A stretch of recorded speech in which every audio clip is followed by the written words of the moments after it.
मंजिलें भी जिद्दी हैं, रास्ते भी जिद्दी हैं। मंजिलें भी जिद्दी हैं, रास्ते भी जिद्दी हैं। देखते हैं कल क्या होगा, हौसले भी तो जिद्दी हैं। तो नमस्कार दोस्तों, स्वागत है आपका अपना YouTube channel BPS education AR में। मैं वीरेंद्र प्रताप सिंह। शुरुआत करते हैं आज के अपने इलाहाबाद हाई कोर्ट के प्रैक्टिस सेट की। तो चलिए, बातों का क्या है, बातें तो होती ही रहेंगी। जैसे कि आपको अपनी स्क्रीन पे पहला क्वेश्चन दिख रहा है, चलिए आंसर बताइए इसका जल्दी से क्या होगा। इसमें हमसे पूछा है कि वर्तनी की दृष्टि से कौन सा शब्द सही है। ठीक है, तो यहाँ पर अष्ट लिखा हुआ, अष्ट की हम बात कर रहे हैं। तो आपका जो ए ऑप्शन है अष्ट, ये वाला लिखा हुआ सही है। जिसका जन्म पहले हुआ हो उसके लिए उपयुक्त शब्द बताइए। तो जिसका जन्म पहले होता है उसको बोलते हैं अग्रज। अभिज्ञ शब्द का विलोम है, तो अभिज्ञ शब्द का विलोम हो जाएगा विज्ञ, ऑप्शन नंबर डी। और वही हम बात करें तो ये कहा है कमल का पर्यायवाची है, तो भैया कमल का पर्यायवाची आपका पहला ही हो जाएगा, तामरस कमल का पर्यायवाची है। नेक्स्ट क्वेश्चन, होनहार व पत्रकार शब्दों में प्रयुक्त है। मतलब जो होनहार शब्द दिया है और पत्रकार शब्द दिया है, तो होनहार में हार हो गया, पत्रकार में कार हो गया, ऑप्शन नंबर ए। राज ऋषि का संधि विच्छेद है। राज ऋषि मतलब राजा है जो ऋषि, और यदि हम बात करें क्वेश्चन नंबर 6 की, तो राज प्लस ऋषि, ये ही इसका संधि विच्छेद हो जाएगा। और स्वर्गवासी में समास बताइए। स्वर्गवासी मतलब जिसका वास स्वर्ग में हो, उसको क्या कहेंगे, ये कर्मधारय समास का उदाहरण हो गया। नेक्स्ट क्वेश्चन नंबर 8, निम्नलिखित में से किस शब्द में बहुब्रीहि समास नहीं है, ये हमें बताना है। तो देखिए भैया, ये जो पंचमृत है ना, इसमें बहुब्रीहि समास नहीं है। पंच मतलब संख्या दी है, संख्यावाची है, द्विगु समास हो जाएगा। बाकी इन तीनों में आपका दशानन, मृत्युंजय और पंचवटी, ठीक है, इनमें बहुब्रीहि समास है। हाँ, इसमें भी हम लगा सकते हैं, इसमें भी आपका द्विगु समास आ रहा है। क्वेश्चन नंबर 9 की यदि हम बात करें, अर्जुन का पर्यायवाची है।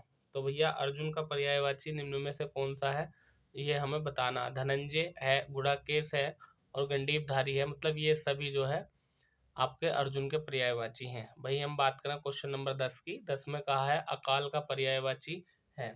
मतलब जो अकाल शब्द दिया है इसका पर्यायवाची हमसे पूछा है, तो अकाल का पर्यायवाची हो जाएगा आपका ऑप्शन नंबर ए, यानी दुर्भिक्ष। वही हम बात करें क्वेश्चन नंबर 11 की, इसमें कहा है अभिभावक में कौन से उपसर्ग का प्रयोग हुआ है।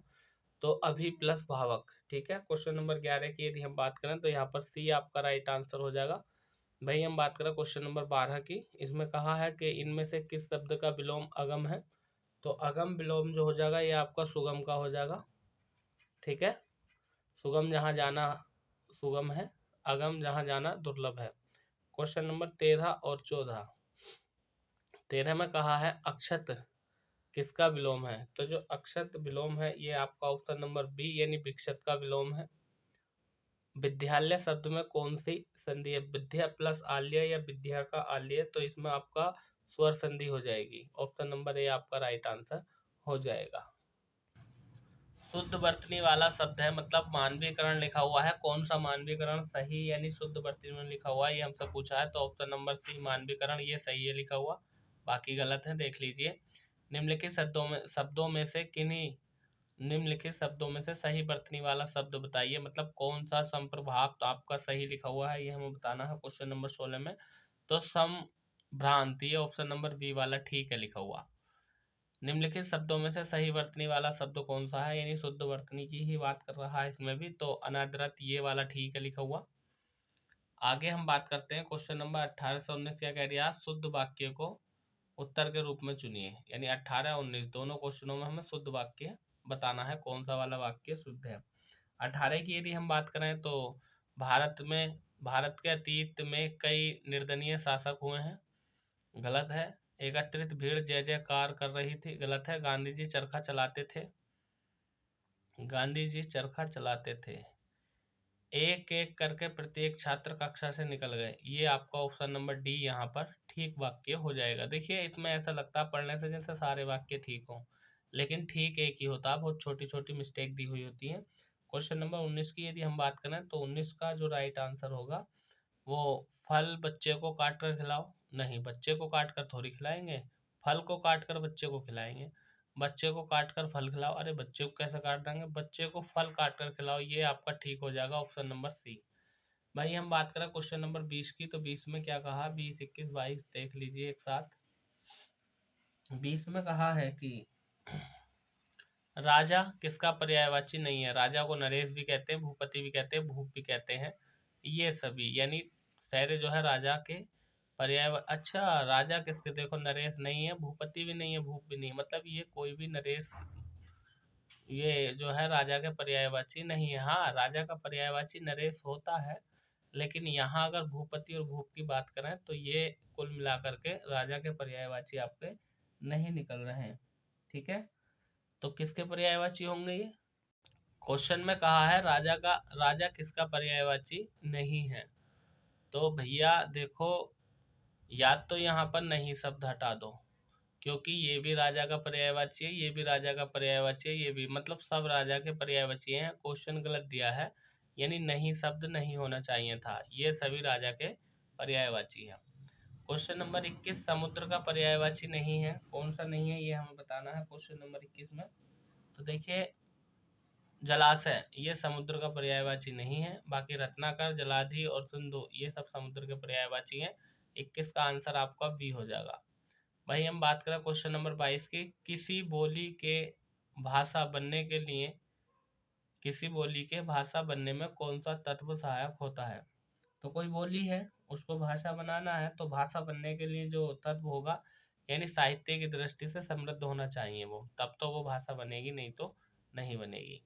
क्वेश्चन नंबर 23 में कहा इनमें से ऊष्म व्यंजन कौन कौन से हैं, या कौन सा वर्ग ऊष्म व्यंजन को दर्शाता है। क्वेश्चन नंबर 23 में हमसे पूछा है। तो देखिए से है, ये चारों ऊष्म व्यंजन है। आगे क्वेश्चन नंबर 24 छह त्रय ज्ञ वर्ण है, तो ये भैया संयुक्त वर्ण है आपके, ठीक है ना, इनकी संख्या 4 होती है, छह त्रय ज्ञ और एक आता उ है। ये आपके संयुक्त वर्ण है, इनकी संख्या 4 होती है। तो क्वेश्चन नंबर 24 का राइट आंसर हो जाएगा ऑप्शन नंबर ए। वहीं हम बात करें क्वेश्चन नंबर 25 की, तो 25 में हमसे क्या पूछा है कि मधुशाला की रचना किसकी है, मतलब ये जो मधुशाला रचना है, पुस्तक है, ये किसने लिखी है, ये हमसे पूछा है क्वेश्चन नंबर 25 में।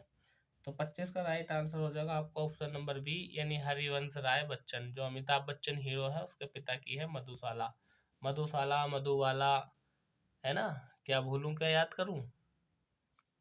वही हम बात करें इंग्लिश की। इंग्लिश का जो सेशन है हमारा वो क्वेश्चन नंबर 26 से है, यानी भाग 2। जैसे कि आपको ज्ञात है कि 25 नंबर की हिंदी, 25 की अंग्रेजी और 25 का गणित और 25 नंबर का जीके आपसे पूछा जाएगा। देखिए जनवरी के फर्स्ट वीक में इलाहाबाद हाई कोर्ट का आपका पेपर होगा, ठीक है। जनवरी के पहले सप्ताह में आपका, यानी पहली तारीख से लेकर के 8 तारीख तक के बीच में कहीं भी आपका इलाहाबाद हाई कोर्ट का पेपर हो जाएगा। तो अब ज़्यादा टाइम नहीं है, प्रैक्टिस सेट निकालते रहिए। यदि हम बात करें तो 4-5 तारीख लग रही है कि 4 या 5 जनवरी को आपका इलाहाबाद हाई कोर्ट का तीनों फॉर्मेट का पेपर हो जाएगा, ग्रुप सी ग्रुप डी, यानी स्टेनो क्लर्क और ड्राइवर का भी। सबसे पहले ड्राइवर का होगा 4 में, और शिफ्टों में होंगे 4 में 2 पेपर होंगे, ग्रुप डी का भी हो सकता है, सी का भी हो सकता है, और ड्राइवर का तो होगा ही। 26 में कहा fill in the blank with the suitable answer by the choosing the best alternative, ठीक है। कहने का मतलब ये सर्वोत्तम विकल्प चुनकर रिक्त स्थान को भरो, ठीक है ना। इसमें कह रखा है we should try to eradicate, यानी बी में हमें होता है, ट्राई माने होता है कोशिश करना, यानी हमें उन्मूलन का प्रयास करना चाहिए, ठीक है। क्वेश्चन नंबर 26 की यदि हम बात करें तो इसका हो जाएगा पोवरी, ठीक है, पोवर्टी, ठीक। पॉवर्टी का मतलब क्या होता है, गरीबी। गरीबी के उन्मूलन का हमें प्रयास करना चाहिए, मतलब गरीबी को दूर करना चाहिए। और आपकी जॉब जिस दिन लग जाएगी उस दिन मान के चलो कि आपकी गरीबी दूर हो जाएगी। हेल्प तो मिलेगी ना, गवर्नमेंट की तरफ से आपको सैलरी मिले करेगी। Fill in the blank with suitable pronoun given below the sentence, यानी let you and try to solve this problem, ठीक है। तो हमें प्रोनाउन का प्रयोग करना है, और कौन सा सही प्रोनाउन का प्रयोग किया जाएगा वो हमसे पूछा है, यानी वाक्य में दिए गए सर्वनाम का रिक्त स्थान में पूर्ति करें, ठीक है। जैसे कि लेट्स यू एंड, ठीक है, आइए हम और ट्राई सॉल्व दिस क्वेश्चन, यानी इस प्रॉब्लम को हल करें। क्वेश्चन नंबर 27 की यदि हम बात करें तो लेट्स यू एंड मी, यानी तुम और मैं, हम दोनों मिलकर इस समस्या का समाधान करें। क्वेश्चन नंबर 28 में क्या कहा है कि fill in the blank with the adjective given the below following sentence, मतलब ये जो खाली जगह है ये भरनी है और एडजेक्टिव का हमें प्रयोग करना है। क्वेश्चन नंबर 28 की यदि हम बात करें तो my friend is than me, यानी मेरा मित्र मेरे से, ठीक है ना, मेरा दोस्त मुझसे बड़ा है, ठीक है ना, तो my friend is than me, यानी मुझसे बड़ा है, मेरा फ्रेंड मेरा मित्र मुझसे बड़ा है। और यदि हम बात करें तो बड़े की अंग्रेजी क्या आएगी यहाँ पर, ओल्डर आएगी, ठीक है, बड़ों के लिए ओल्डर का प्रयोग करते हैं। क्वेश्चन नंबर 29 की यदि हम बात करें तो which one of the following option, ठीक है, will complete the phrasal verb, यानी फ्रेजल वर्ब को पूरा करना है। क्वेश्चन नंबर 29 की यदि हम बात करें तो इसमें कहा the train stopped and finally stopped, ठीक है। क्वेश्चन नंबर 29 की यदि हम बात करें तो ट्रेन देखी और अंततः वह रुक गई, ठीक है ना, ट्रेन देखी हमने और अंततः वह रुक गई। और यदि हम बात करें तो यहाँ पर आपका डाउन हो जाएगा, यानी down and finally stop it. Question number 30 की यदि हम बात करें, इसमें कहा fill in the blank the suitable from the adverb, यानी एडवर्ब का प्रयोग कराना हमें। एडवर्ब का मतलब होता है क्रिया विशेषण। क्वेश्चन नंबर 30 की यदि हम बात करें तो रिक्त स्थान की पूर्ति करनी है। लता आशा से बेहतर गा सकती है, ठीक है, लता कैन सिंग बेटर देन आशा, मतलब लता जो है आशा से बेटर यानी अच्छा गा सकती है, तो इसमें क्या आएगा, मच आएगा, यानी अधिक अच्छा गा सकती है। 31 की यदि हम बात करें तो fill in the blank with proper conjunction, यानी संयोजक बताना हमें। Choosing from the alternative A B C D, कोई एक भरा जाएगा यहाँ पर। क्वेश्चन नंबर 31 की बात कर रहे हैं हम, जैसे यहाँ पर दिया है, अगर इसका हिंदी अर्थ निकालें तो मैं थक गया हूँ, मैं खेल नहीं सकता। आई एम टायर्ड, मैं थक गया हूँ। आई कैन नॉट प्ले, मैं खेल नहीं सकता। तो इसमें जो आएगा आपका सो आएगा, ठीक है, मैं इतना थक गया हूँ कि मैं खेल नहीं सकता। I am tired so I can not play. वही हम बात करें क्वेश्चन नंबर 32 की, तो fill in the blank with the correct preposition, यहाँ पर कौन से प्रीपोजिशन का प्रयोग होगा। क्वेश्चन नंबर 32 की यदि हम बात करें तो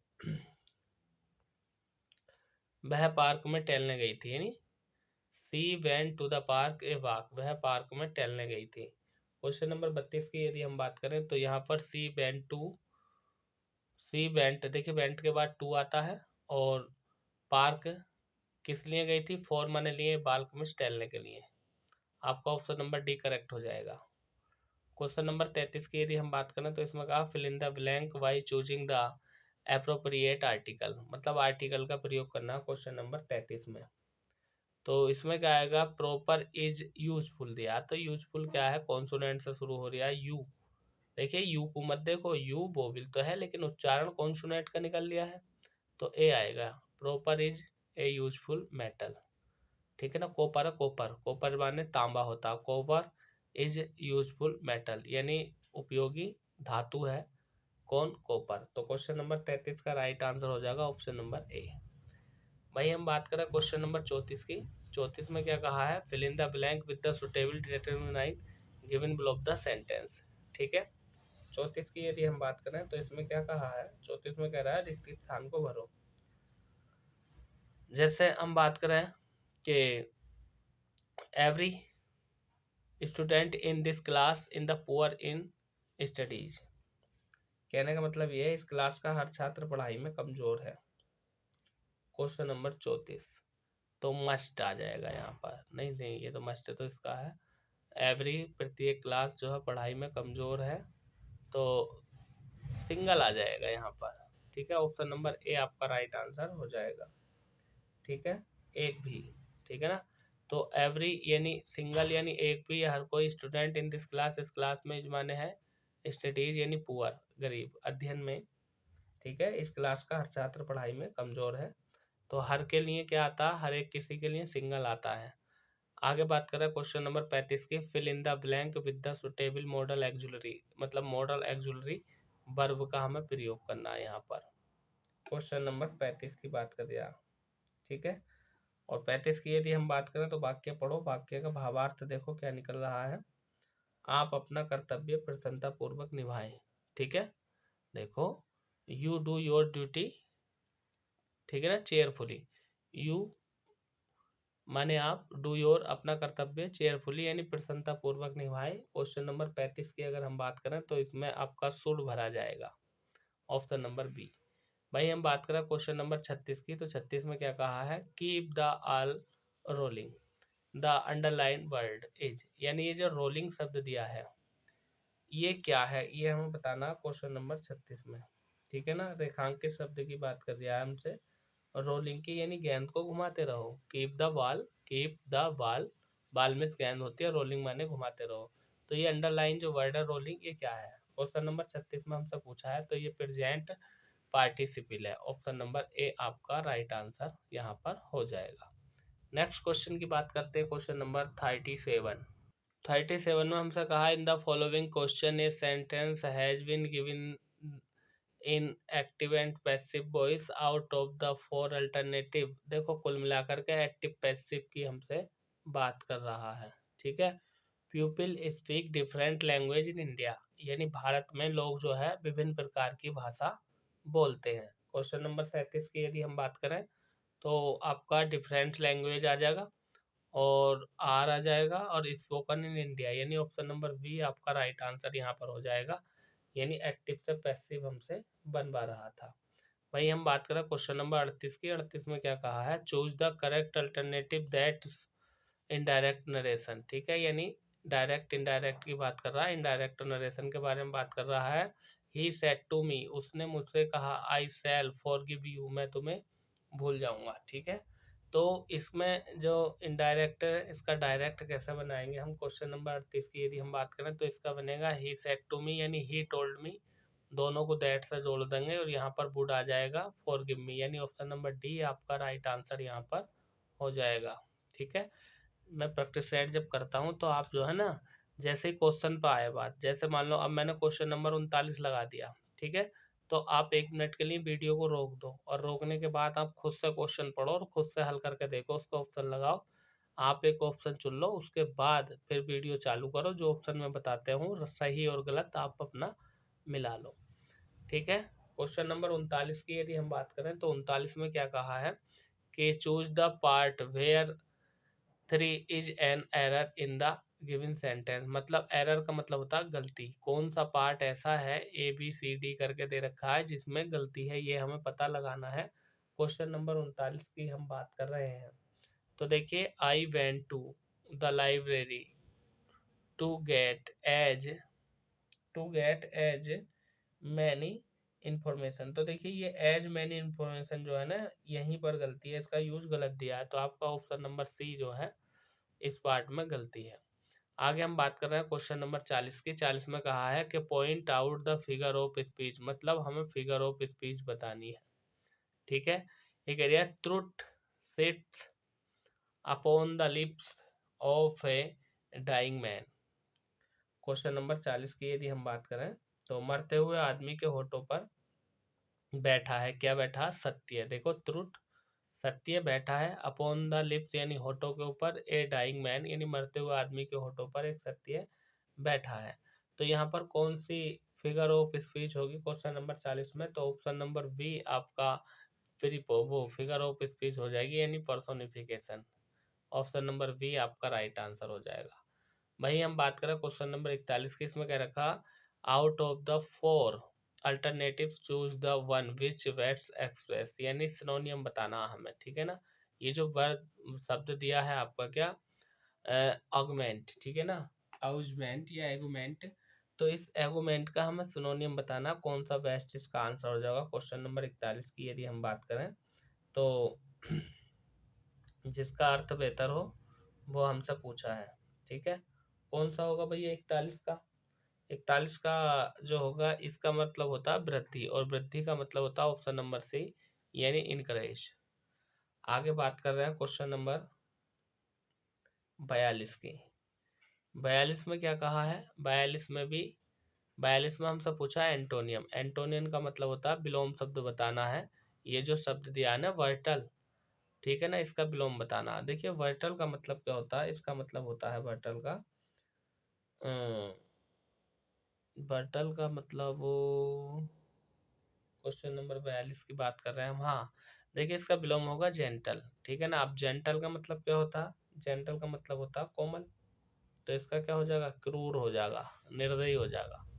आगे हम बात कर रहे हैं क्वेश्चन नंबर 43 की। 43 में क्या कहा है कि ये कह रहा है in the question given below each sentence has one और टू वर्ड्स इटलाइज इट, ठीक है ना। इटलाइज इट की बात कर रहा है हमसे। Below are placed four alternative from which you have to select the correct form of the word, ठीक है, of the word in the italicise it, ठीक है। कहने का मतलब ये है क्वेश्चन नंबर 43 की यदि हम बात करें तो इटैलिक वर्ड की बात कर रहे हैं, कौन सा शब्द इसमें इटैलिक होगा। और 43 के राइट आंसर की अगर हम बात करें तो इसमें जो है आपका ब्रेकेज हो जाएगा, आपका इटैलिक वर्ड, ठीक है। ये दिया है ना यहाँ पर, ये ब्रेक ये दिया है, ठीक है। During the transportation of crockery the italic, देखो इटैलिक वर्ड वो होता है जो तिरछी लैंग्वेज में तिरछा करके लिखा हुआ होता है। In bro why the transparent बोनर, यही इटैलिक वर्ड है, ठीक है। इस तरह से जो लिखा हुआ होता है ABCD ऐसे लिखी हुई जो होती है तिरछी, और ये लिख रही है इसमें, ठीक है। तो आपका क्वेश्चन नंबर 43 का आंसर हो जाएगा ऑप्शन नंबर डी। भाई हम बात करें क्वेश्चन नंबर 44 की। 44 में क्या रखा, pick out the word which has been correctly spelled, मतलब स्पेलिंग की दृष्टि से कौन सा वर्ड आपका करेक्ट है, किसकी स्पेलिंग सही है लिखी हुई, ये हमें बताना है। क्वेश्चन नंबर 44 की बात कर रहा है, ठीक है ना। तो 44 में यदि हम बात करें तो 44 का राइट आंसर क्या हो जाएगा, ऑप्शन नंबर सी हो जाएगा, यानी सिचुएशन, ठीक है। सिचुएशन या जिसको हम बोलते हैं सिचुएशन, ठीक है। तो इसका मतलब क्या होता है, इसका मतलब होता है स्थिति, यानी कैसी सिचुएशन है, कैसी स्थिति है। आगे हम बात कर रहे हैं क्वेश्चन नंबर 45 की। 45 में क्या कहा है, 45 में क्या रखा है, each word has been spelled in 4 different way, only one among them is the correct spelling of the word, select the correct one. मतलब ये जो चार ऑप्शन दिए हैं, इन चार ऑप्शन में से कोई एक शब्द है, सिलेक्ट द करेक्ट वर्ड, यानी जिसकी स्पेलिंग जो है ठीक है लिखी हुई, ठीक है। क्वेश्चन नंबर 45 की बात कर रहे हैं हम। तो जो आपका 45 हो जाएगा, 45 का राइट आंसर हो जाएगा ऑप्शन नंबर सी, यानी सौगिनी, ठीक है। तो 45 का आपका ऑप्शन नंबर सी हो जाएगा। भाई हम बात करें क्वेश्चन नंबर 46 47 की, तो देख लीजिए क्या कह रखा है। इसमें कह रखा है कि 46 से लेकर के 50 तक भैया आपको पैराग्राफ पढ़ना है, और पैराग्राफ पढ़ करके उसका उत्तर देना है। ये 46 से 50 तक ये नीचे पैराग्राफ दिया है, इसका स्क्रीनशॉट ले लीजिए जल्दी से। चलिए स्क्रीनशॉट लीजिए, तो स्क्रीनशॉट लीजिए पैराग्राफ का इसका। और क्वेश्चन नंबर 46 47 48 49 50 ये आपको करने इसमें से छाट के। देखिए 46 47 दोनों ये रहे, स्क्रीनशॉट ले लीजिए इसका। और 48 49 और 50, ठीक है, स्क्रीनशॉट ले लीजिए। अब हम बात करेंगे अगला सेशन, अगला भाग, भाग नंबर 3, और वो है हमारा सामान्य ज्ञान का, यानी जीके जीएस का। तो चलिए क्वेश्चन नंबर 51 की हम बात करते हैं।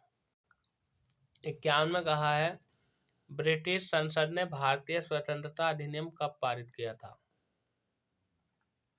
तो भैया 1947 में पारित किया था।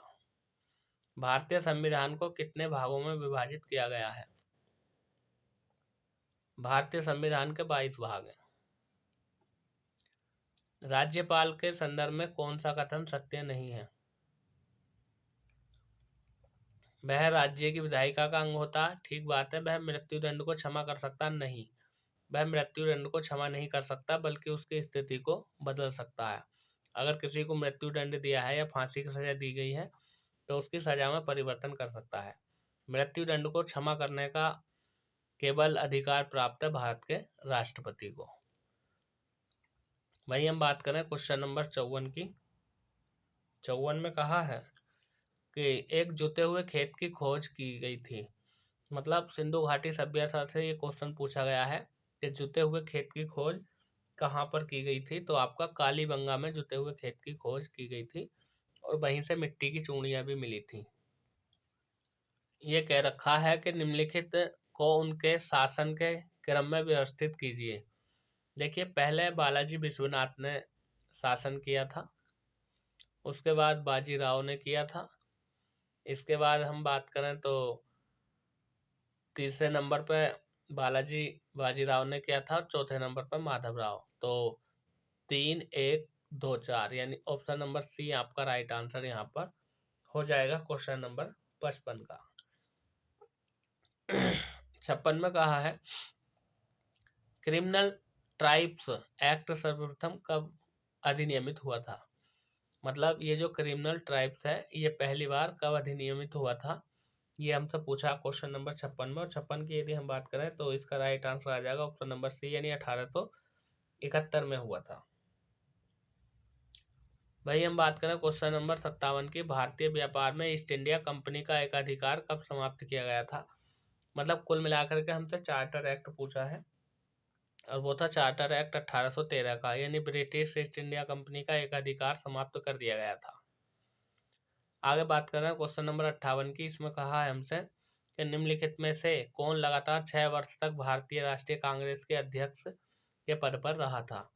तो लगातार 6 साल तक भारतीय राष्ट्रीय कांग्रेस का अध्यक्ष जो रहा था वो थे आपके अबुल कलाम आजाद। ठीक है, क्योंकि इस समय आज़ादी का समय चल रहा था और सबसे कम उम्र में बनने वाले अध्यक्ष भी शायद यही थे। सबसे लंबा कार्यकाल भी इन्हीं का था। निम्नलिखित में से किस स्थान पर सबसे कम वार्षिक वर्षा होती है। तो भारत की बात कर रहे हैं और भारत में यदि हम बात करें तो जो लद्दाख की राजधानी है लेह, यहाँ पर कम वर्षा होती है। नीमराणा जो टिकाऊ आर्थिक विकास का मॉडल है अवस्थित है, मतलब टिकाऊ आर्थिक विकास का मॉडल है और वो है नीमराणा। ये कहाँ पर स्थित है, किस राज्य में स्थित है, ये हमसे पूछा है क्वेश्चन नंबर 60 में। तो राजस्थान में भैया ऑप्शन नंबर सी। 61 की बात कर रहे हैं। 61 में कहा निम्नलिखित पर्वत शिखरों में से कौन सा एक भारत में अवस्थित नहीं है। मतलब कौन सा पर्वत है जो भारत में अवस्थित नहीं है। क्वेश्चन नंबर 61 की यदि हम बात करें तो गोसाई नाथ धाम की पहाड़ी ये आपकी भारत में नहीं है। बाकी कामत पर्वत, नंदा देवी पर्वत, त्रिशूल पर्वत ये आपकी भारत में है। गोसाई नाथ कहाँ है बताइए जल्दी से। हम आपके कमेंट का इंतजार करेंगे। कमेंट बॉक्स में जरूर बताइएगा कि गोसाई नाथ धाम कहाँ पर है। ये कुमाऊं हिमालय के अंतर्गत आते हैं तीनों, कामत पर्वत, त्रिशूल पर्वत और नंदा देवी पर्वत। और नंदा देवी की अगर हम बात करें तो उत्तराखंड की सबसे ऊंची चोटी है। पृथ्वी के चुंबकीय क्षेत्र का कारण क्या है। मतलब पृथ्वी के अंदर चुंबकीय क्षेत्र है, इसका कारण क्या है, ये हमसे पूछा गया क्वेश्चन नंबर 62 में। तो भैया इसका कारण है भ्रूकोट के अंदर चक्रक धाराएं। क्वेश्चन नंबर 63, निम्नलिखित में से किस एक देश में पंपास घास के मैदान स्थित है। मतलब जो पंपास घास के मैदान है ये कहाँ पर पाए जाते हैं, ये हमसे पूछा गया क्वेश्चन नंबर 63 में। तो पंपास अर्जेंटीना में पाए जाते हैं और कंपास ब्राजील में पाए जाते हैं। ठीक है ना। निम्नलिखित में से कौन शीतोष्ण कटिबंधीय मरुस्थल है। क्वेश्चन नंबर 64 में हमसे पूछा है। तो पेंटागोनिया मरुस्थल जो कि पेंटागोनिया में है और ये भारत मतलब विश्व का एक देश है जिसका नाम है अर्जेंटीना, वहां पर पाया जाता है पेंटागोनिया मरुस्थल। कैसे अर्जेंटीना यानी अर्जेंट था टीना, पैंट नहीं पहनी और ऐसे ही चली गई बिना पैंट के नहीं, तो पेंटागोनिया अर्जेंटीना। सवाना का सर्वाधिक विस्तार है। देखिए सवाना जो है ये घास के मैदान है और ये अफ्रीका में पाए जाते हैं, लेकिन ये पूछ लिया है कि सबसे ज्यादा विस्तार इसका कहाँ पर है, तो भैया अफ्रीका में ही है। ठीक है, सवाना घास के मैदान है। 66 में हमसे कहा है कि ब्लू मून परिघटना होती है जब, यानी जो ब्लू मून की परिघटना होती है कब होती है ये हमें बताना है क्वेश्चन नंबर 66 में। तो चलिए पढ़ते हैं और देखते हैं 66 का आंसर क्या होगा। एक ही माह में जब 2 पूर्णिमा होती हैं, गलत। एक ही कैलेंडर वर्ष में 2 लगातार माहों में 4 पूर्णिमाएं हो, गलत है। एक ही कैलेंडर वर्ष में 3 बार एक ही माह में 2 पूर्णिमाएं हो, गलत। उपरोक्त में से कोई नहीं, ये बात ठीक है। यानी ब्लू मून यानी नीला चांद, ब्लू मून की घटना कब होती है ब्लू मून की, ये हमसे पूछा था। तो ऊपर जो ABC 3 ऑप्शन दिए थे इनमें से कोई भी नहीं है, तो 66 का आंसर हो जाएगा option number D.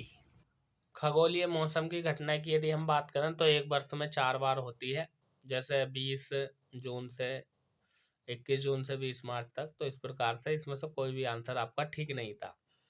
Question number 67 की हम बात करें, प्रकाश की तीव्रता मापने के लिए किस उपकरण का प्रयोग किया जाता है, उसे क्या कहते हैं? मतलब प्रकाश की तीव्रता जो मापी जाती है वो लैक्स मीटर से मापी जाती है। क्वेश्चन नंबर 68 की अगर हम बात करें तो इसमें कहा है 1 नैनोमीटर बराबर होता है किसके? तो 1 नैनोमीटर होता है आपका 10⁻⁻⁹ सेंटीमीटर के। वही हम बात करें क्वेश्चन नंबर 69 की, तो 69 में हमसे पूछा है कि central pulp and paper research institute कहाँ पर है? तो भैया ये जो central pulp and paper research institute की हम बात करें तो उत्तर प्रदेश में है, उत्तर प्रदेश के सहारनपुर में है। ऑप्शन नंबर सी आपका राइट आंसर यहाँ पर हो जाएगा। 70 में कहा निम्नलिखित में किस विटामिन में कोबाल्ट होता है? तो भैया विटामिन B12 में होता है। कहाँ दिया? ये दिया है विटामिन B12 यानी B12 में कोबाल्ट होता है। 71 में हमसे पूछा है कि कौन सा सुमेलित नहीं है, तो नहीं वाला बताना हमें 71 में। तो देखिए धतरी मेला बलिया में लगता है, सही बात है। देवा शरीफ मेला बाराबंकी में लगता है, ये भी बात ठीक है। खिचड़ी मेला गोरखपुर में लगता है, ये सही है। नक्कटैया मेला मेरठ में लगता है, यही बात गलत है, ठीक है ना। कहाँ लगता है नक्कटैया मेला? कमेंट बॉक्स में बताएंगे या मैं ही बता दूं? चलिए मैं ही बता देता हूँ, नहीं तो आप सोचेंगे कि सर को शायद याद नहीं है। नक्कटैया मेला आपके वाराणसी में लगता है, उत्तर प्रदेश के शहर में। क्वेश्चन नंबर 72 की यदि हम बात करें तो 72 में कहा है हमसे कि मुख्य बैंकों यानी 14 बैंकों का राष्ट्रीयकरण कब हुआ था? तो इंदिरा गांधी की सरकार थी, 1969 में मुख्य बैंक यानी 14 बैंकों का राष्ट्रीयकरण हुआ था। क्वेश्चन नंबर 73 में क्या कहा? निम्नलिखित में से किसे विश्व का चीनी का कटोरा कहा जाता है? ठीक है, तो विश्व का चीनी का कटोरा क्यूबा को कहा जाता है। क्वेश्चन नंबर 74 की बात कर रहे हैं, नाबार्ड अस्तित्व में आया था। देखिए नाबार्ड जो है एक कृषि ग्रामीण बैंक है, और ये कब अस्तित्व में आया, कब इसकी स्थापना हुई? क्वेश्चन नंबर 74 में हमसे पूछा गया है। तो भैया वर्ष 1982 में नाबार्ड की स्थापना हुई थी। आज का लास्ट क्वेश्चन जो कि जीके का लास्ट क्वेश्चन है, और वो चाहे कोई भी हो, मैं आपको होमवर्क देता हूँ। क्वेश्चन पढ़ लो और इसका राइट आंसर मुझे कमेंट बॉक्स में बताना। और जब आप कमेंट करते हो तो ये बताया करो कि क्वेश्चन नंबर 75 का आंसर ये है। आंसर का नाम लिख दिया करो, ठीक है। चलिए भाग नंबर 4, और ये है हमारा मैथ का। देखिए 32 मिनट हो गए हैं, 32 मिनट में 75 क्वेश्चन हो गए हैं। अब आपके 18 मिनट बचे हैं। 18 मिनट में, सॉरी 28 मिनट में जितना भी मैथ का पोर्शन हल होगा इतना मैं करूँगा, ठीक है। तो चलिए मैं स्लाइड को छोटा कर लेता हूँ और आपको बताता हूँ कि किस तरह से क्वेश्चन होगा। पहले क्वेश्चन में कहा ए 228 को विभाजित करता है और 18 शेष बचता है। ए का 2 अंकों वाला सबसे बड़ा मान क्या है? तो देखिए करते हैं इसे, कैसे होगा। देखिए कह दिया जो ए है 228 को विभाजित करता है। चलो देखो 228 हो गया, 228 बनाओ कैसा होगा। ये संख्या हो गई 70, ठीक है। अगर 70 को मैं 3 से गुणा कर दूं और इसमें 18 जोड़ दूं, ठीक है, तो आपका पूरा 228 हो जाएगा, क्योंकि 7 21 यानी 210 तो ये हो गया, प्लस 18 इसमें जोड़ दूंगा तो कुल मिलाकर के कितना हो जाएगा 228, ठीक है।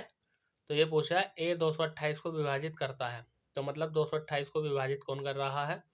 70। ऑप्शन नंबर ए आपका राइट आंसर हो जाएगा। वही हम बात करें क्वेश्चन नंबर 77 की, तो पूछा निम्नलिखित में से सबसे छोटी संख्या बताओ कौन सी होगी? 3/5। आगे 13 का वह सबसे छोटा गुणा जिसे 4 5 6 7 और 8 से भाग देने पर प्रत्येक दशा में 2 शेष बचता है, ठीक है। तो इसको कैसे करेंगे भैया, ध्यान दीजिए। यानी कहने का मतलब ये है कि जो 4 5 6 7 8 दिया है इसका लैसा निकाल लो। 4 5 6 7 8 का लैसा जब निकालोगे तो इसका लैसा निकलेगा 840। मैंने कैसे निकाला? क्योंकि मैं पहले प्रैक्टिस सेट को खुद से हल करता हूँ, खुद सोल्व करता हूँ, सोल्व करने के बाद तब मैं आपको कराता हूँ। तो मैंने जब इसका लेसन निकाला तो 840 निकला। अब 840 की यदि हम बात करें तो इसको जब हम विभाजित करेंगे तो ये 13 से पूर्णतः विभाजित हो जाएगा। लेकिन कंडीशन क्या बन रही है, हमसे ये पूछा है कि प्रत्येक दशा में 2 शेष होगा। तो हम जानते हैं संख्या क्या होती है, यानी संख्या जैसे आपकी 840 आई, इसे मैं किसी चीज़ से गुणा करूंगा, मैंने k से गुणा कर दी, और शेष कितना बचा दिया है कि प्रत्येक दशा में 2 शेष बचता है और 2 में इसे जोड़ दूंगा। ठीक है, अगर मैं 840 को 3 से गुणा करूं, यानी गुणा 3, और उसमें 2 जोड़ दूं, तो देखो 8 3 0 0, 3 चौक 32, और 3 चौक 12, 3 चौक 12, 12 का 2 हाथ से लगा 1, और 3 अट्ठे 24 और 1 25। अब 2520 आ गया, इसमें 2 जोड़ दूंगा तो कितना हो जाएगा 2522। कहाँ दे रखा है 2522? आपका ऑप्शन नंबर सी में दे रखा है, यही राइट आंसर हो जाएगा। नेक्स्ट, दो संख्याओं का अंतर 14 है, उनका योगफल 20 है, तो उनका गुणनफल क्या होगा? देखो भैया बहुत आसान तरीके से हो जाएगा, बहुत इजी सवाल है। तो इसे ऐसे भी कर सकते हैं आप कि दो संख्या हैं, एक मान ली x और एक मान ली y, तो कह दिया x और y का योग जो है वो कितना है 20 है। लो मैंने जोड़ दिया x प्लस वाई, और फिर कह दिया अंतर कितना है 40 है, यानी x माइनस वाई, सॉरी 14 है। ठीक है, ये 14 है। तो हम इसको ऐसे भी कर सकते हैं, हमसे पूछ लिया है कि उनका गुणनफल क्या होगा। गुणनफल मतलब x गुणा वाई, दोनों संख्याओं का क्या कर देंगे ऊपर, दोनों संख्याओं का वर्ग कर देंगे, वर्गों का अंतर, यानी x प्लस वाई का वर्ग माइनस x माइनस वाई का वर्ग, और बटे में 4, ये फॉर्मूला है।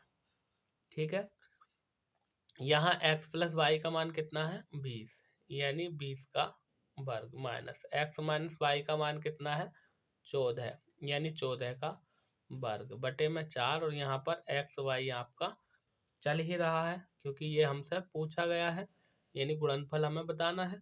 तो हम जानते हैं 20 का वर्ग कितना होता है 400, माइनस 14 का वर्ग कितना होता है 196, और बटे में आपका चल रहा 4। 400 में से 196 जब मैं घटाऊंगा तो कितना बचेगा 204, और 204 को जब मैं भाग दूंगा तो कितना हो जाएगा 4 पंजे 20 और 4 एकन 4, यानी एक्स वाई का मान कितना आ गया आपका, एक्स वाई का मान आ गया 51, यानी 51। यह है ऑप्शन नंबर सी। वही हम बात करें नेक्स्ट क्वेश्चन नंबर 80। इसमें कहा है इतने इतने, देखो गुणा भाग करनी है, जोड़ घटा गुणा भाग, आप खुद कर लेना, बहुत इजी सवाल है, आराम से हो जाएगा। 107 इसका आंसर आएगा। वही हम बात करें क्वेश्चन नंबर 81 की। 81 में क्या क्या रखा है, अनुराग और उसके दो बच्चों की औसत आयु 17 वर्ष है। ठीक है ना, तो एक तो अनुराग है और उसके दो बच्चे हैं, तो कुल मिलाकर के कितने आदमी हो गए, 3 हो गए, एक अनुराग और दो उसके बच्चे, यानी तीनों का योग निकाल लो।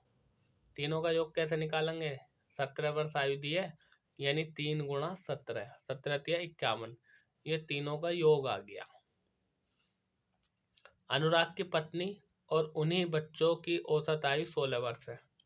मतलब अब वो कह रहा है कि उसकी पत्नी है और दो बच्चे हैं, कुल मिलाकर के, अब अनुराग की बात नहीं कर रहा, मतलब एक तो अनुराग की पत्नी हो गई और दो उसके बच्चे हो गए, और इनकी आयु का योग कितना है 16, तो 16 तिया 48, ये तो हो गया पत्नी का और बच्चों का, और ये हो गया अनुराग का और उसके बच्चों का। अब हमसे पूछ लिया है कि यदि अनुराग की आयु 33 वर्ष हो तो उसकी पत्नी की आयु वर्षों में कितनी होगी।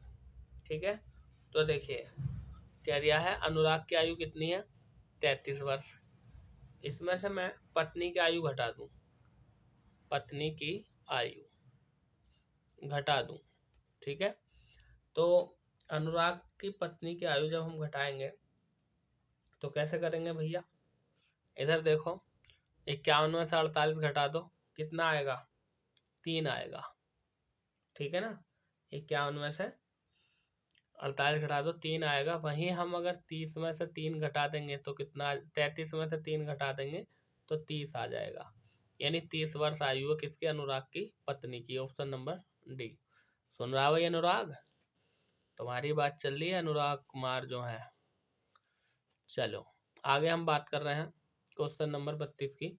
तीन संख्याएं इस प्रकार हैं कि दूसरी संख्या पहली संख्या से दुगनी और तीसरी संख्या से तिगनी है। तीनों संख्याओं का औसत 44 हो तो बड़ी संख्या ज्ञात कीजिए। देखो भाई, संख्या मान लो, पहली संख्या, दूसरी संख्या और तीसरी संख्या। क्या कह दिया है, पहली संख्या की हमसे बात नहीं कर रहा, कह दिया तीन संख्याओं में। तो पहली संख्या मान ली हमने x। क्या कह दिया है, दूसरी संख्या पहली संख्या से दुगनी है तो कितनी मान लेंगे, 2x। और कह दिया है तीसरी संख्या से तिगनी है, ठीक है ना। यानी ध्यान दो इधर, पहली यानी दूसरी संख्या पहली संख्या से दुगनी है और तीसरी संख्या से 3 गुनी है। कौन, तीसरी संख्या। तो तीसरी संख्या 3 गुनी यानी देखो 2x ये है, ठीक है ना। और 3 गुनी की हमसे बात कर रहा है तो या तो 6 मान लो या इसे 2x/3 कर दो, पहली की तिगुनी है ना, ठीक है। तो अब हमसे क्या कह दिया, तीनों संख्याओं का औसत 44 है। हम जानते हैं औसत का फार्मूला क्या होता है, तीनों को जोड़ दो, x + 2x और औसत यानी टोटल पदों का योग बटे पदों की संख्या 1 2 3, यानी आ गया 3। अब हम आगे कैसे करेंगे, आगे ऐसे करेंगे कि इन सबको जोड़ दो। औसत कितना बता रहा है इनका, 44 है। इस 3 की गुणा तो इधर हो जाएगी, देखो ये हो जाएगा 44 तिया कितने होते हैं, 44 तिया होते हैं, चलो ऐसे लिख दो, 44 गुणा 3 करके लिख दो, हो जाएगा सर 3 चौक 12, 3 चौक 12 और 1 13, यानी 132।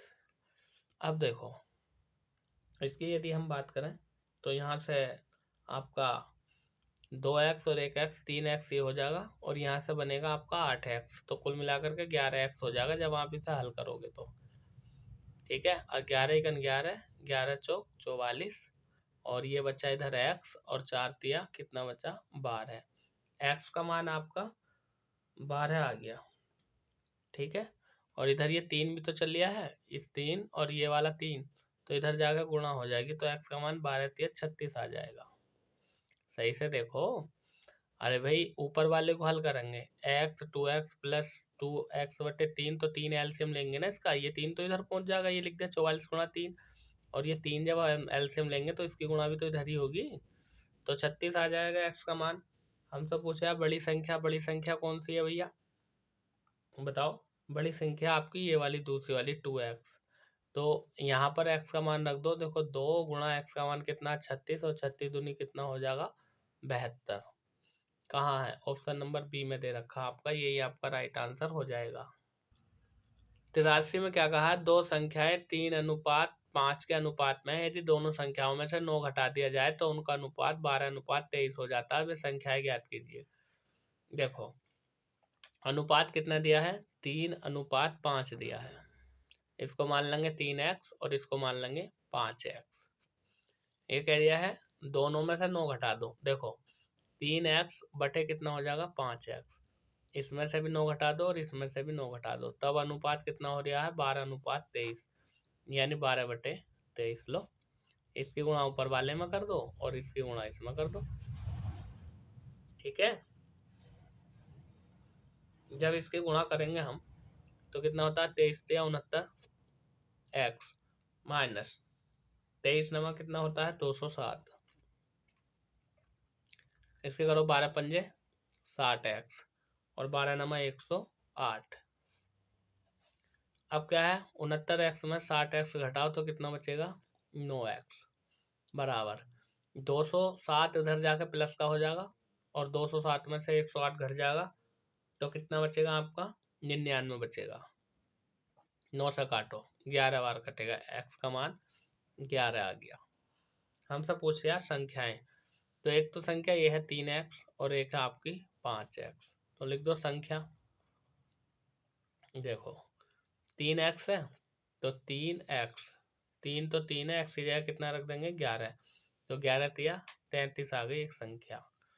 दूसरी संख्या 5x, तो 5x यानी 5 गुणा 11, तो कितना आ जाएगा 55। तो 33 और 55 आपकी संख्याएं आ जाएंगी। कहाँ दिया 33 और 55, ये दिया ऑप्शन नंबर सी आपका राइट आंसर यहाँ पर हो जाएगा। नेक्स्ट क्वेश्चन की बात करते हैं। कांसे में तांबे और जस्ते का अनुपात 13:7 है। 100 किलोग्राम कांसे में कितना जस्ता है? देखो भैया कैसे करेंगे, हम मान लेंगे कितना x है।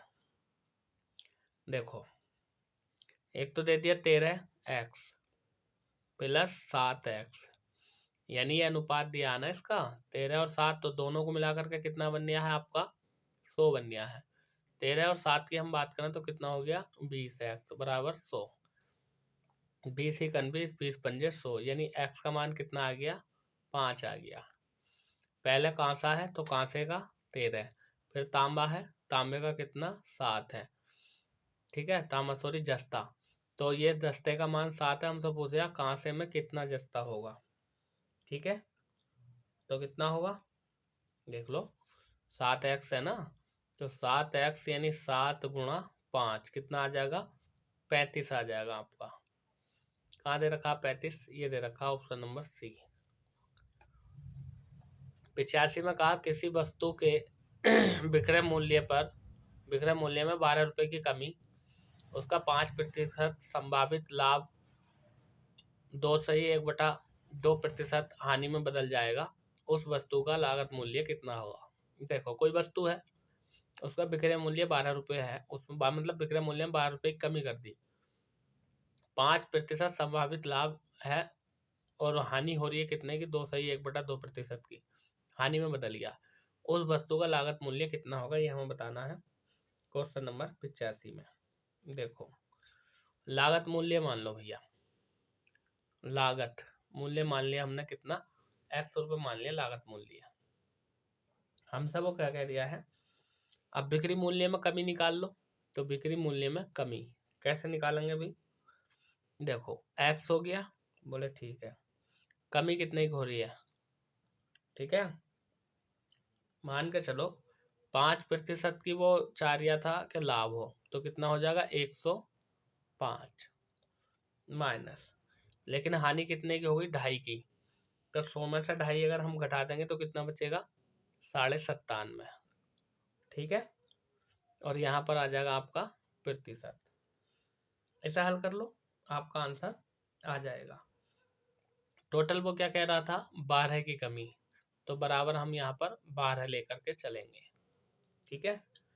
तो देखो कैसा होगा, इधर तो 12 चल लिया, लो मैं 12 यहाँ लिख देता हूँ, यहाँ आपका x चल लिया गुणा में ये लिख दिया, 105 में से 97.5 अगर मैं घटाऊंगा तो कितना बचेगा भैया, तो ये कुल मिलाकर के यहाँ पर हम ऐसा कर लेंगे, इसको लिखो 0.10 लगा लो, ठीक है।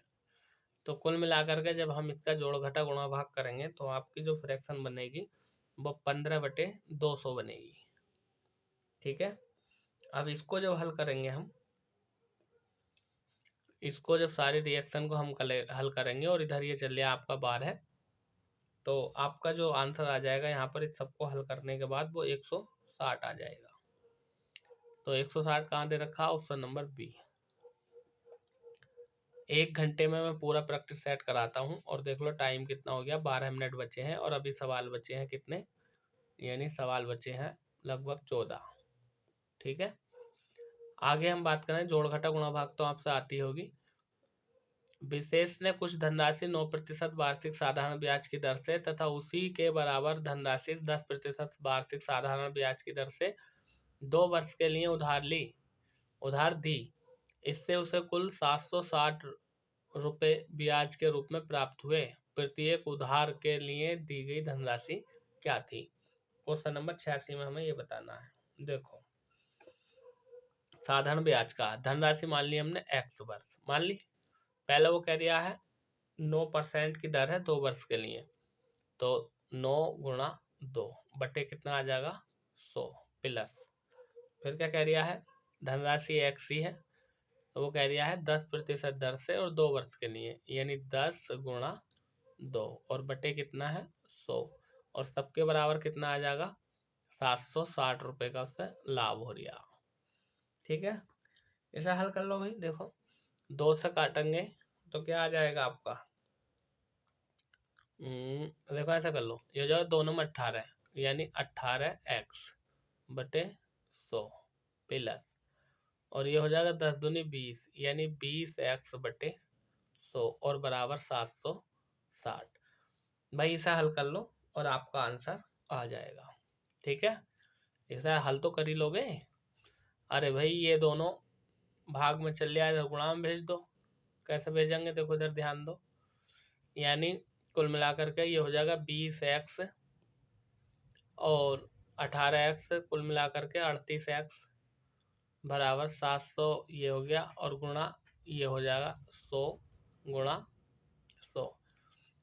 ठीक है ना, 38 धुनी होते हैं।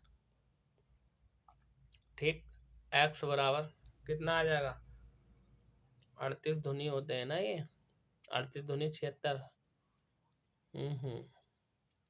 चलिए कुल मिलाकर के आपका ये आ जाएगा। देखो इन दोनों का जब एलसीएम लेंगे तो केवल एक ही 100 आएगा, एक ही 100 आएगा, डबल नहीं आएगा। 1 जीरो ये बचा, 2 जीरो ये, 38 दूनी 72 76, तो ये 2000 आपका आंसर आ जाएगा। कहाँ दे रखा, ऑप्शन नंबर डी में दे रखा। ठीक है, 2000 आपका ऑप्शन नंबर डी में है। नेक्स्ट क्वेश्चन की बात करते हैं। 87 में कहा 10% वार्षिक चक्रवृद्धि ब्याज की दर पर 2000 रुपये कितने वर्षों में 2420 हो जाएंगे। देखो एक फार्मूला होता है चक्रवृद्धि ब्याज का, ए बराबर पी और 1 प्लस आर बटे 100 और इसकी पावर टी मान लो या एन मान लो। इसे इधर ले आओ, ए बटे पी हो जाएगा बराबर 1 प्लस आर, आर का मान कितना दे रखा है 10, तो डायरेक्ट 10 रख दो यहाँ पर, बटे 100 और कितने वर्ष में कह रिया है, ये कितने वर्ष में कह दिया, वर्ष हमें निकालना है तो टी फोर टाइम ऐसे रहने दो। ए का मान कितना है 2000, नहीं ए का मान आपका 2400 हो जाएगा और पी का मान 2000, यानी कुल मिलाकर के हो गया 2420 और बटे 2000। ठीक है, बराबर इधर कितना चल रहा है, काट दो 10 का 10, 10 ढाई 100 यानी 10 और 11, तो यह आ जाएगा 11 बटे 10 और इसकी पावर चल रही है टी। ठीक है, इसे देखो 0 से काट दो 0। अब हम जानते हैं, क्या जानते हैं, फिर 2 से काट दो इसे, यहाँ बनेगा 100 और 2 से काट देंगे तो 121 बन जाएगा यहाँ पर, यानी 121 बटे 100 बराबर 11 बटे 10। हम जानते हैं ये तो हो गया टी, ये किसका है, ये 11 का वर्ग है, और ये किसका है, ये 10 का वर्ग है। इस पर लगा दो घात और 11 बटे 10 और ये हो गया टी। इस तरह से ये कट जाएगा तो टी का मान कितना आ जाएगा, T4 आ जाएगा 2, यानी कितना वर्ष आ जाएगा आपका 2 वर्ष राइट आंसर हो जाएगा। ठीक है, नेक्स्ट क्वेश्चन की बात करें। Question number 88। ए और बी एक कार्य को 12 दिन में कर सकते हैं, बी और सी उसे 8 दिन में तथा सी और ए 6 दिन में कर सकते हैं। बी को अकेले इस कार्य करने में कितना समय लगेगा। देखो इसको दो तरीके से कर देंगे, एक तरीका मैं आपको बता देता हूँ। देखो x का मान कितना है 12, ठीक है, और मान लो y का मान अगली संख्या मान लो कितनी है 8, और z का मान लो 6। तो इसको आप ऐसे भी कर सकते हो 2xyz बटे माइनस xy प्लस yz और प्लस zx, ऐसे भी हो जाएगा। x का मान 12, y का मान 8, z का मान 6, इस वाले फार्मूले में सबके मान रख दो और आपका आंसर आ जाएगा। ठीक है दोस्तों, प्रश्न संख्या 89 से 91 तक निम्नलिखित सारणी, यानी किसी बस्ती की वर्ष 2012 से 16 तक की रही जनसंख्या को दर्शाती है। सारणी को पढ़िए, प्रश्नों के उत्तर दीजिए। देखो वर्ष 2012 में बच्चों की संख्या होगी, तो 2012 में बच्चों की संख्या कितनी होगी। देखो 2012 में पुरुष इतने हैं, महिलाएं इतनी है, कुल योग ये है। तो भैया इसमें से 14 14 69 97 महिला ये है, महिला ये है, पुरुष ये है, इन दोनों को जोड़ो, इसमें से घटा दो, आंसर आ जाएगा। ठीक है भाई, टोटल ये दिया है, इतनी महिलाएं हैं, इतनी महिलाएं हैं, इतने पुरुष हैं, इन दोनों को जोड़कर टोटल में से घटा दो, बच्चे आ जाएगा। ठीक है, आगे देखो, वर्ष 2013 में कुल जनसंख्या होगी। अरे 2013 में कुल कितनी जनसंख्या होगी, देखो ये आपके पुरुष हैं, ये महिलाएं, दोनों को जोड़ दो, टोटल यहाँ पर आ जाएगा। बहुत हल्का है।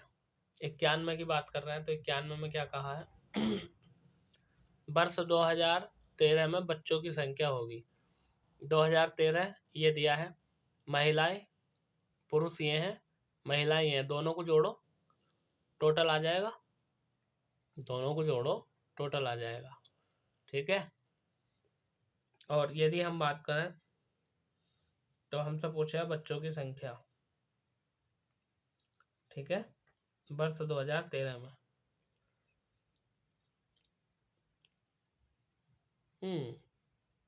सही है, ये पुरुष ये महिलाएं, इन दोनों को जोड़ो, जो टोटल आवे इसमें से घटा दो, आपका आंसर आ जाएगा। ठीक है भाई, हम बहुत हल्के, ये सवाल घटाने जोड़ने की तो है, कुछ करना थोड़ी है, मैंने समझा दिया आपको, अब आप खुद भी कर सकते हैं। भाई हम बात करना है नेक्स्ट क्वेश्चन नंबर 92 की। 92 में क्या कहा है, एक पाइप किसी टंकी को 5 घंटे में पानी से भर सकता है और टंकी को पूरा 4 घंटे में खाली कर सकता है। यदि टंकी पूर्णतः भरी हुई हो तो दोनों पाइप को खोल दिया जाए तो टंकी निम्न समय में खाली हो जाएगी। देखो कैसे करेंगे, हमसे पूछा समय, कैसे करेंगे, 5 घंटे और 4 घंटे ये दिया है ना, तो x का मान रख लो 5 और y का मान रख लो 4। अब क्या करेंगे हम जानते हैं x गुणा y बटे x माइनस वाई।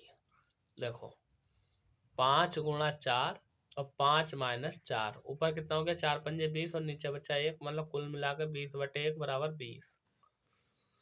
ठीक है, ये रही 20 घंटे। नेक्स्ट क्वेश्चन, एक बस किसी यात्रा को 12 घंटे में पूरा कर सकती है। आरंभ में 22 किलोमीटर प्रति घंटा की गति से पूरी जाती है, बाद में आधी यात्रा 26 किलोमीटर प्रति घंटा की गति से पूरी की जाती है। दूरी याद करो। देखो एक फार्मूला होता 2xy बटे x प्लस वाई, कितना 22 और 26, तो हो जाएगा 2 गुणा 22 और गुणा 26 बटे 22 प्लस 26, ऊपर ये हो जाएगा 22 दूनी 44, 44 की और जब मैं 26 से गुणा करूंगा तो ये क्या आ जाएगा आपका 266 आ जाएगा। देखो ये हो जाएगा 22 दूनी 44 गुणा 26 बटे, इन दोनों को जोड़ो, जोड़ने के बाद कितना आ जाएगा 6 और 2 8 और 2 और 2 4। ठीक है, इसे काटो, कितने से काट दें हम, इसे काट दो 2 से। ठीक है, 2 से कितनी बार कटेगा 24 बार, और 2 से ये कितनी बार कटेगा 22 बार, फिर 2 से काट दो 11 बार, फिर 2 से कटेगा 12 बार। 26 की और 11 की गुणा जब हम करेंगे तो कितना आ जाएगा 266, और नीचे कितना हो गया 12, 266 बटे 12। हमसे क्या पूछ रहा है कि पूरी यात्रा में कितने घंटे लग रहे हैं 12 घंटे, तो गुणा में 12 से कर दूंगा, 12 से 12 कट जाए, कुल मिलाकर के 266 आपका आंसर आ जाएगा, ऑप्शन नंबर सी।